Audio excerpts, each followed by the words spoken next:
Hello बच्चों। हमारा question है two spherical bodies of masses m and 5m and radius r and 2r respectively in free space with initial separation between their centers equal to 12 r. If they attract each other due to gravitational force only, then the distance covered by the smaller body just before collision is 15 r by n. Find the value of N means हमें N की value बतानी है बच्चों। सबसे पहले हम situation को समझते हैं कि ये हमारे पास एक बॉडी है जिसका रेडियस हमें गिवन है कैपिटल आर, और दूसरी बॉडी है बच्चों हमारे पास,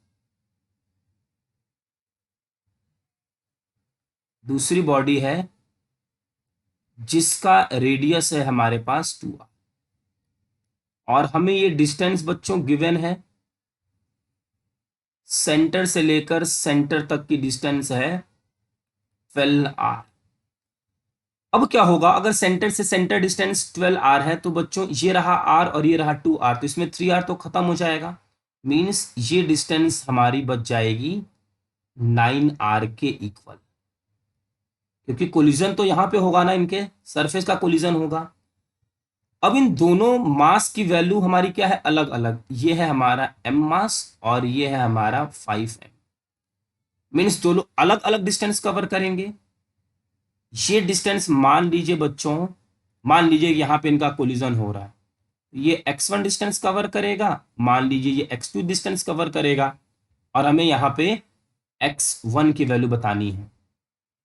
x1 को बच्चों हम लोग xm मानेंगे अपने कन्वीनियंट के लिए, और x2 को हम मानेंगे x5m। ठीक है।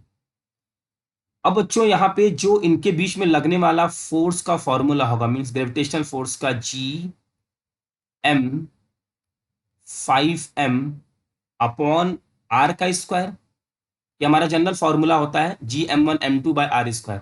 या फिर आप इसको ऐसे देख लीजिए, हमारा जो जनरल फॉर्मूला होता है Gm1m2/r²। अब बच्चों यहां से हम ये देख सकते हैं कि मास की वैल्यू हमारी क्या है, मास की वैल्यू इनकी दोनों की अलग अलग, और डिस्टेंस होता है सेंटर से सेंटर तक का। अब ये दोनों ग्रेविटेशनल फोर्स की वजह से इनमें एक्सेलरेशन अलग अलग होगा, तो acceleration is equal to force upon mass लिख सकते हैं।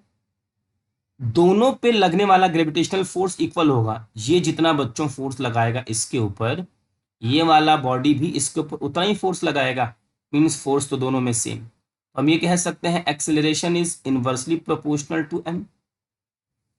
तो इसकी हेल्प से ये लिखा जा सकता है acceleration of 5m upon acceleration of m। मास का क्या रिलेशन है, ये होगा 5m और ये चला जाएगा ऊपर। तो acceleration of 5m, acceleration of m is equal to 1/5। यहां से बच्चों एक रिलेशन समझ में आया हमको एक्सेलरेशन का। अब हम बात करते हैं एक एक body. For 5m body, 5m body के लिए जरा बात करते हैं क्या होगा। 5m बॉडी हमें एक्सेलरेशन गिवन है, acceleration 5m, displacement x 5m, initial velocity 0, और t की वैल्यू है बच्चों t। अब हम ये इक्वेशन में फॉर्मूला लगा सकते, s is equal to u t plus half a t square. ये हो जाएगा x 5m, ये तो 0 हो जाएगा, half acceleration a 5m into t square.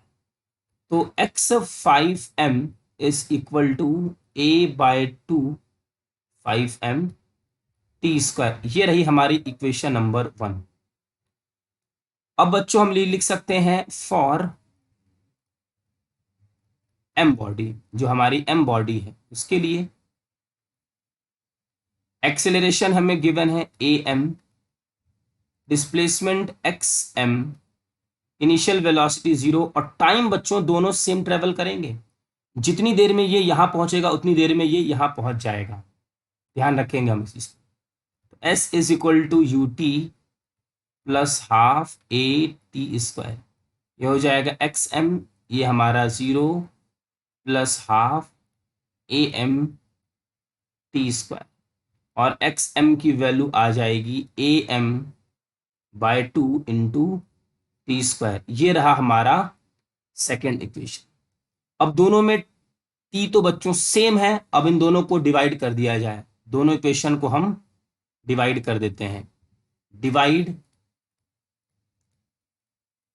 Equation 1 and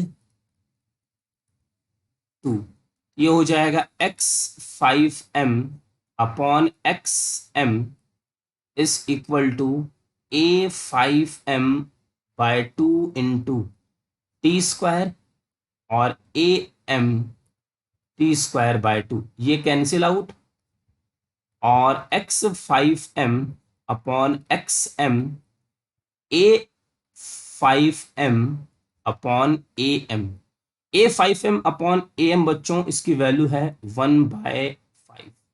तो हम लिख सकते हैं x m is equal to 5 times of x5m।